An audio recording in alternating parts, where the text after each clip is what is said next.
Thank you, Tembegile. Well, South Africa's consumers are in for more surprises as most economists expect the South African Reserve Bank MPC to hike interest rates tomorrow after a slight uptick in inflation. This is likely to put further pressure on indebted consumers who are already struggling to navigate the global cost of living crisis. Our business reporter Ntokozo Khumalo has the story.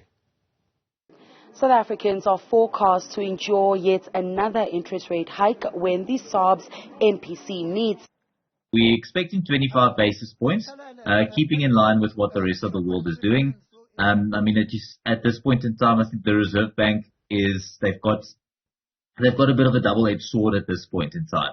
So firstly, it's also in terms of curbing the inflation problem in South Africa and also trying to remain attractive on bond yields for international investors.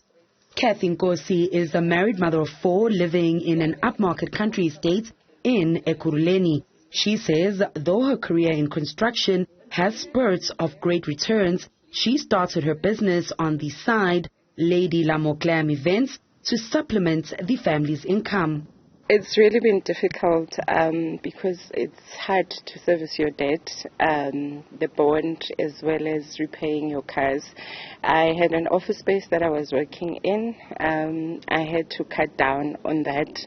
I had to cut down on a lot of things. She adds that a lot of people in her network who may have a professional job but are entrepreneurial as well are choosing to use their homes as office spaces, while she uses the estate's clubhouse to push her business. She also invests a lot of time in scaling her business so that it becomes a sustainable source of income, while the family cuts down on the luxuries and avoids unnecessary credit.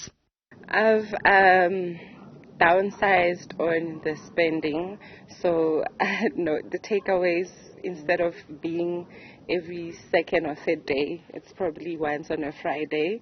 And the kids are also trying to run their own things because I've got 2 teenagers, so they're also trying to make money for themselves. But it's really trying to see where you can cut down and help.